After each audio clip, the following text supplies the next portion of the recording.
오늘 성경 말씀은 누가복음 19장 1절에서 10절입니다. 예수 그리스도를 믿음으로 구원에 이르는 것은 예수님을 따르는 사람들의 최대의 관심이고 목적이기도 합니다. 그런데 때로는 예수님을 믿는다고 하면서도 진정한 죄에 대한 회개와 이에 따른 삶의 변화가 없이 예수님을 믿는다면 그 신앙은 점검해 봐야 할 것입니다. 오늘 본문을 보면 예수님으로부터 확실하게 구원에 이르렀다고 인정받은 사람이 등장합니다. 바로 삭개오입니다.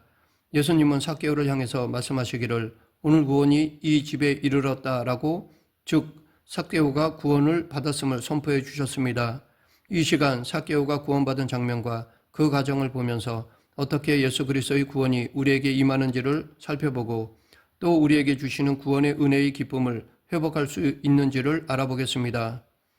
예수님의 구원은 사람의 공로가 아니라 죄인을 찾아오시는 예수님의 사랑과 은혜로 시작됩니다.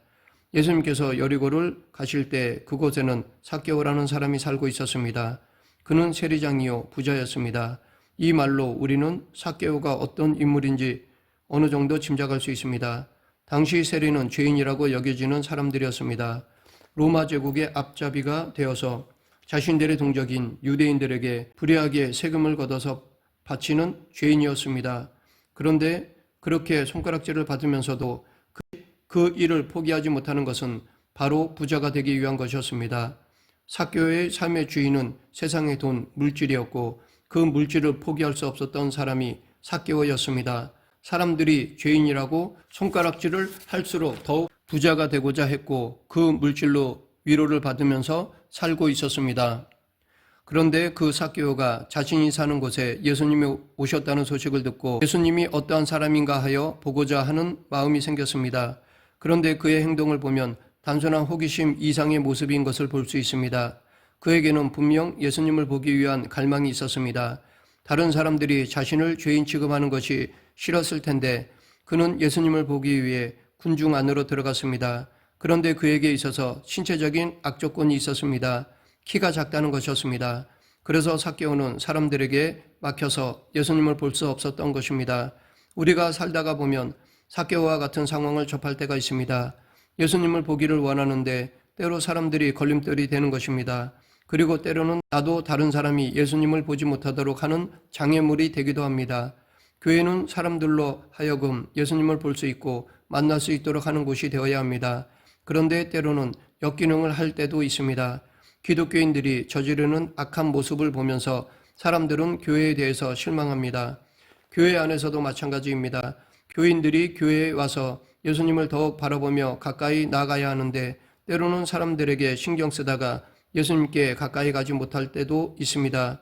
다른 사람으로 인해서 예수님을 제대로 보지 못하고 예배드리지 못하면 그것은 다른 사람이 손해가 아니라 내 손해입니다. 그런데 삭개오는 그러한 악조건에도 불구하고 예수님을 만나겠다는 그 열심을 포기하지 않았습니다. 삭개오는 자신이 키가 작은 것으로 예수님 뵙기를 포기하지 않았습니다. 오히려 키가 작다는 단점으로 인해서 이를 극복하려고 더욱 적극적으로 열심을 가지게 되었습니다. 그래서 예수님이 지나가실 길 앞에 돌 무화과 나무에 올랐습니다. 키가 작은 세리장이 평생 그 돌 무화과 나무를 올라갈 일이 있었을까요? 어떤 사람들은 무화과 열매를 따기 위해 올라갔겠지만 세리장은 돈 주고 사 먹으면 됐지 굳이 나무에 올라갈 일이 없었을 것입니다. 삭개오가 나무를 오르는 이유는 단 한 가지였습니다. 예수님을 보기 위한 것이었습니다. 그 순간만큼은 자기가 체면이 있는 세리장이든 키가 작은 핸디캡을 가지고 있는 사람이든 상관하지 않고 예수님을 보기 위한 그 일념을 가지고 무화과 나무에 올랐던 것입니다. 삭개오는 예수님이 그곳을 지나가시기 전에 나무에 올라가 자리를 잡았습니다. 그리고 예수님이 어떠한 분인지 기다렸습니다. 예수님의 모습이 점점 가까워지면서 군중 속에 계신 예수님을 보면서 온갖 소문을 들었던 그는 그런 분이 눈앞에 있다는 것으로 인해 가슴이 벅찼을 것입니다. 죄인이라고 함부로 대하지 않으시고 용서하시고 선하게 대하신다는 것도 소문을 들었을 것입니다. 그러한 예수님을 직접 보는 것만으로도 감격이었을 것입니다. 그런데 예수님의 얼굴을 보는 것만으로도 감격했을 삭개오에게 자신이 상상할 수 없었던 일이 일어나게 됩니다. 예수님께서 나무 밑을 그냥 지나가시겠거니 생각하고 있었는데 예수님께서 고개를 들어 나무 위에 앉아있는 자신을 보신 것입니다. 그것이 끝이 아니었습니다. 예수님께서 삭개오야 속히 내려오라. 내가 오늘 내 집에 유하여야 하겠다라고 말씀하셨습니다. 이때 아마도 삭개오는 심장이 멎을 정도로 놀랐을 것입니다. 왜냐하면 예수님께서 자신의 이름을 알고 계셨고 불러주셨기 때문입니다. 사람들은 삭개오라고 부르기보다는 그를 죄인이라고 불렀는데 예수님은 그를 죄인이라고 부르지 않으시고 삭개오라고 불러주셨습니다. 그리고 삭개오의 집에 유하겠다고 하셨습니다. 이 모든 것이 삭개오에게 있어서는 은혜의 순간이었습니다. 기쁨의 순간이었습니다. 그런데 더욱 감사하고 은혜가 되는 것은 예수님께서 삭개오를 부르시고 그 집에 유하겠다고 하신 이유가 삭개오가 다른 사람들보다 어려웠고 잘났기 때문이 아니었다는 것입니다. 오히려 삭개오는 예수님을 만나고 그분을 모실 만한 사람이 못 되었습니다. 그래서 예수님이 삭개오의 집에 유하여야겠다고 하셨더니 사람들이 수군거렸습니다. 사람들은 삭개오가 죄인이기 때문에 그의 집에 예수님이 유하신다는 것을 이해하지 못했지만 예수님은 당신이 삭개오의 집에 유할 것을 말씀하시면서 당신이 오신 것이 죄인을 부르고 병든 자를 부르러 오셨다는 것을 명확하게 보여주셨습니다. 예수님은 삭개오의 이름만 알고 계셨던 것이 아닙니다. 예수님은 그의 이름뿐만 아니라 그의 삶의 모든 것을 알고 계셨습니다. 그가 세리장이고 사람들로부터 죄인 취급 받고 있다는 것도 알고 계셨습니다. 그의 행실이 어떠한지도 알고 계셨습니다. 그럼에도 불구하고 그러한 세리장 삭개오를 부르셨던 것입니다. 우리도 예수님의 부르심을 받아서 이 자리에 왔습니다. 그런데 예수님께서 불신자들보다 우선해서 우리를 부르신 것은 우리가 다른 이들보다 의로워서가 아닙니다. 그냥 지나칠 수도 있었는데 우리를 부르신 것은 우리가 죄인이기 때문에 불쌍해서 불러주신 것입니다. 죄인이기에 외면하시는 것이 아니라 불쌍히 여기셔서 더 가까이 와주신 것입니다. 그런데 예수님께서 우리를 찾아와 부르셨을 때 원하시는 것이 있습니다. 내 집에 유하여야 하겠다라는 것입니다.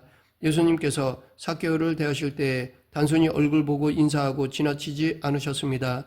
그의 집에 머물기를 원하셨습니다. 그 의미는 예수님께서 삭개오의 삶 속에 들어가셔서 역사하시기를 원하신다는 것이었습니다. 삭개오가 예수님을 만났을 때 그가 진정으로 구원받을 자리에 이른 것은 단순히 예수님을 만났기 때문이 아닙니다. 그것은 예수님을 자신의 삶의 주인으로 모시고 자신의 과거의 삶에 대해 회개하고 돌이킴이 있었기 때문입니다. 삭개오는 예수님을 만났을 때 예수님께서 요청하시지도 않으셨는데도 제가 내 소유의 절반을 가난한 자들에게 주겠습니다. 그리고 만일 누구의 것을 속여 빼앗은 일이 있으면 갑절이나 갚겠습니다. 라고 하였습니다. 이것은 단순히 가난한 사람들을 구제하겠다는 봉사 차원의 말이 아니었습니다. 그것은 과거 자신의 삶을 지배했던 자신의 물질을 버리고 이제 예수님을 자신의 삶의 주인으로 모셔드린다는 믿음의 결단인 것입니다. 그동안 삭개오의 삶의 주인은 돈이었습니다. 그가 사람들의 손가락질을 받으면서도 그 세리장의 일을 관두지 못했던 것도 돈 때문이었습니다. 하지만 예수님을 만나고 이제 그 삶의 중심을 이루었던 그 돈을 제거해 버렸습니다. 왜냐하면 이제 예수님이 오시니 그 모든 것이 무의미해졌기 때문입니다. 예수님을 믿는다는 것은 그분이 구원자임을 아는 것만을 의미하지 않습니다. 자신의 삶의 중심에 있던 주인, 즉 내 자신이나 물질들, 세상의 것들을 버리고 이제 예수님을 주인으로 삼고 살아가는 것입니다. 예수님은 삭개오의 말을 들으시고 오늘 구원이 이 집에 이르렀다라고 하시면서 삭개오가 구원받았음을 많은 사람들 앞에서 선포하셨습니다. 오늘 본문 전에 있는 누가복음 18장 18절에 보면 삭개오와 같이 예수님을 만난 또 다른 부자의 이야기가 나옵니다. 어떤 부자인 관리가 예수님을 찾아와서 영생을 어떻게 해야 얻는지를 물었습니다. 그때 예수님께서는 내가 계명을 안 하니 간음하지 말라, 살인하지 말라, 도둑질하지 말라, 거짓 증언하지 말라, 내 부모를 공경하라 하였느니라 라고 말씀하셨습니다.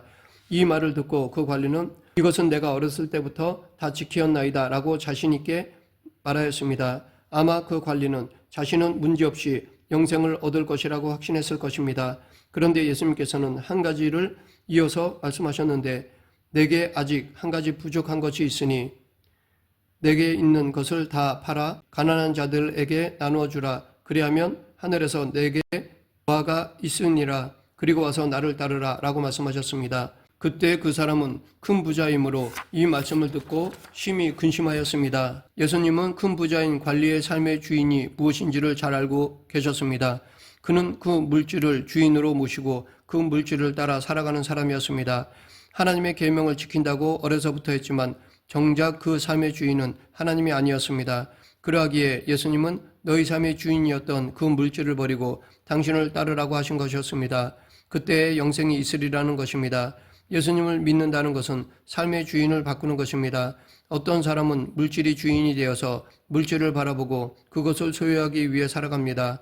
어떤 이들은 명예를 위해, 권력을 위해서 살아갑니다. 어떤 이들은 세상적인 사랑을 추구하면서 살아갑니다. 그런데 이 부자 관리는 그 말씀을 듣고 주저하였습니다. 심히 근심하였습니다. 영생의 기쁨을 누릴 수 있었지만 그 관리는 그 물질을 포기하지 못해서 근심하며 그 기쁨을 누리지 못했습니다. 그런데 오늘 본문에 나오는 삭개오는 예수님을 만난 후 즉각 그 구원의 기쁨을 누릴 수 있게 되었습니다. 왜냐하면 삭개오는 예수님을 만나고 망설이지 않고 예수님을 자신의 구주로 영접하고 모셔드렸기 때문입니다. 삭개오는 예수님께 가난한 이들을 위해서 반을 준다고 하였습니다. 그리고 속여 빼앗은 것이 있다면 4배로 갚겠다라고 하였습니다. 그가 속여 빼앗은 일이 없어서 자신 있게 그렇게 말한 것인지 알 수는 없지만 그는 더 이상 물질에 연연하지 않겠다는 것을 말하고 있습니다. 이렇게 그는 즉각 결단하고 예수님을 자신의 진정한 삶의 주인으로 모신 것입니다. 과거 물질로 인해 위로받고 힘을 얻고 그것을 소망하면서 살았다면 이제는 그러한 모든 것을 포기하고 이제 예수님으로 위로받고 힘을 얻고 예수님을 소망하면서 살아가겠다는 것입니다. 이처럼 진정한 구원의 변화는 내 삶의 주인을 바꾸는 것입니다.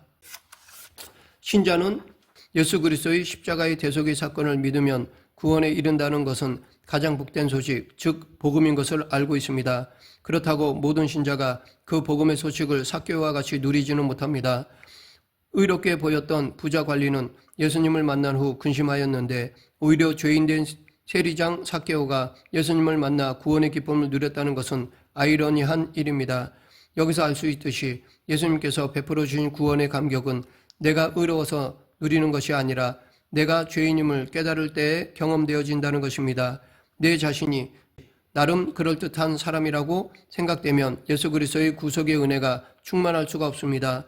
또한 진정한 구원의 그 감격은 과거 자신이 주인으로 삼았던 그 모든 것을 포기하고 예수님을 자신의 구세주로 모시고 주인으로 삼고 살아가는 자에게 주어지는 것입니다. 말씀을 맺겠습니다. 이 세상에 많은 사람들이 있지만 죄인된 나를 찾아오신 예수님, 나의 추한 모습을 너무 잘 아시면서도 다른 사람들과 같이 외면하거나 조롱하지 아니하시고 오히려 나의 더러운 집안에 유하기를 원하시는 예수님, 내가 지금 이곳에서 회개하며 주님 앞에 나아갈 때에 이를 반겨하며 구원이 이곳에 이르렀다고 해주시는 예수님으로 인해서 우리는 기뻐하며 살아갈 수 있는 것입니다. 우리 모두 삭개오와 같이 예수님을 만나기를 사모하고 기뻐하며 예수님이 주인이 되는 삶을 살아감으로 복음의 능력이 삶의 변화로 나타나고 많은 사람들을 예수님께로 인도하는 성도가 되길 간절히 축원합니다. 기도하겠습니다. 사랑과 은혜가 풍성하신 하나님 아버지, 예수님을 주님으로 모시고 하나님 우선순위로 살아가며 이웃에게 선한 영향력을 끼치는 성도가 되게 하여 주시옵소서. 예수님 이름으로 기도드립니다. 아멘.